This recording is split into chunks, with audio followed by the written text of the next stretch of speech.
Hi friends, welcome to my channel. ಇವತ್ತು ಬಿಸಿಬೇಳೆ ಬಾತ್ ಯಾವ ಥರ ಮಾಡೋದಂತ ನೋಡೋಣ.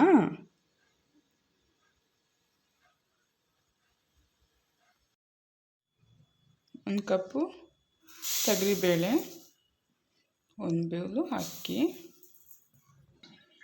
ಬಟಾಣಿ ಕಾಳು ಸ್ವಲ್ಪ ನೆನೆಸಿಟ್ಟಿದ್ದೆ, ಬೀನ್ಸ್ ಕಾಳು, ಕ್ಯಾರೆಟು. ನಾವು ಯಾವ ತರಕಾರಿ ಬೇಕಾದರೂ ಹಾಕೋಬೋದು. ಬೀನ್ಸು ಕ್ಯಾರೆಟು, ಬೇಳೆ 1 ಕಪ್ಪು, ಅಕ್ಕಿ 1 ಕಪ್ ಅಲ್ವಾ, 6 ಕಪ್ಪು ನೀರು ಹಾಕೋಬೇಕು.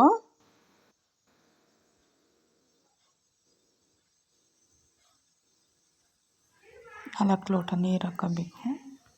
ಇವಾಗ ಒಂದು ಸ್ವಲ್ಪ ಕಡಲೆಬೀಜ,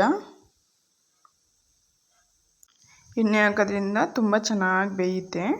ಇವಾಗ ಒಂದು ಸ್ವಲ್ಪ ಸಾಲ್ಟು, ಸ್ವಲ್ಪ ಅರಿಶಿನ. ಇವಾಗ ಮಿಕ್ಸ್ ಮಾಡಿಬಿಟ್ಟು ಕುಕ್ಕರ್ ಮುಚ್ಚಳ ಮುಚ್ಚಿ ವಿಜಲ್ ಹಾಕಬೇಕು 2.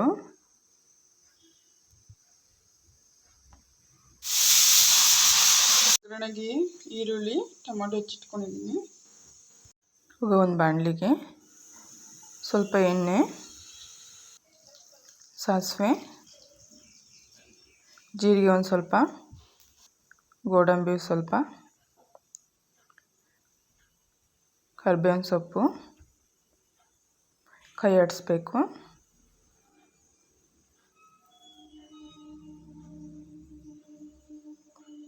ಈರುಳ್ಳಿ,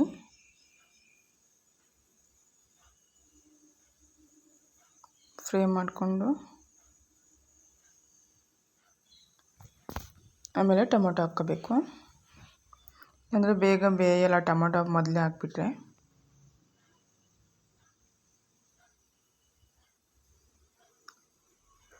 ಸ್ವಲ್ಪ ಉಪ್ಪು ಹಾಕ್ಕೋಬೇಕು. ಫಸ್ಟೇ ಹಾಕ್ಕೊಂಡಿರ್ತೀವಲ್ಲ, ನೋಡಿಬಿಟ್ಟು ಉಪ್ಪು ಹಾಕ್ಕೋಬೇಕು.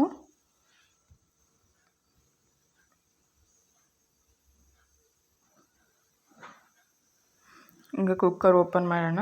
ಈ ಥರ ಆಗಿದೆ, ಸ್ಮೂತಾಗಿ ಬೆಂದಿದೆ, ಚೆನ್ನಾಗಾಗಿದೆ. ಚೆನ್ನಾಗಿ ಮಿಕ್ಸ್ ಮಾಡಬೇಕು. ಒಗ್ಗರಣೆಗೆ ಹುಣಸೆ ಹುಳಿ ಸ್ವಲ್ಪ,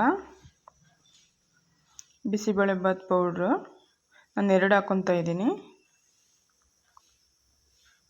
ಮಿಕ್ಸ್ ಮಾಡ್ಕೋಬೇಕು ಚೆನ್ನಾಗಿ. ಸ್ವಲ್ಪ ಚೆನ್ನಾಗಿ ಫ್ರೈ ಆಗಬೇಕು ಪೌಡರು. ಆಮೇಲೆ ಸ್ವಲ್ಪ ನೀರು ನೋಡಿಬಿಟ್ಟು ಹಾಕ್ಕೋಬೇಕು, ನಮ್ಗೆ ಎಷ್ಟು ಬೇಕೋ ಅಷ್ಟು. ಅದು ಗುಜ್ಜು ಥರ ಆಗಬೇಕಲ್ಲ, ಅದಕ್ಕೆ.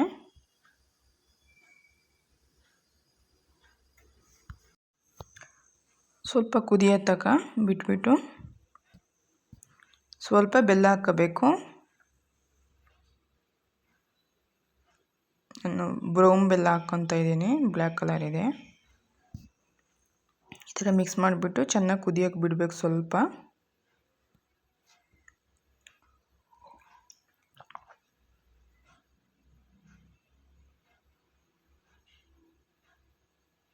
ಒಂದು 5 ನಿಮಿಷ ಕುದಿಯೋಕ್ಕೆ ಬಿಟ್ಬಿಟ್ಟು ಮಿಕ್ಸ್ ಮಾಡಬೇಕು. ಇವಾಗ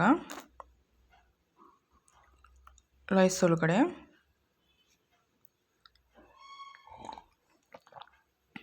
ಈ ಥರ ಮಿಕ್ಸ್ ಮಾಡಿ ಒಂದು 2 ನಿಮಿಷ ಕುದಿಯೋಕ್ಕೆ ಬಿಡಬೇಕು. ಮತ್ತೆ ಈ ಥರ ರೆಡಿಯಾಗಿದೆ, ತುಂಬ ಚೆನ್ನಾಗಿರುತ್ತೆ. ಒಂದು ಸತಿ ಟ್ರೈ ಮಾಡಿ ನೋಡಿ. ಪ್ಲೀಸ್ ಇಷ್ಟ ಆದರೆ ಒಂದು ಸಬ್ಸ್ಕ್ರೈಬ್ ಮಾಡ್ಕೊಳ್ಳಿ, ಲೈಕ್ ಮಾಡಿ. Thank you.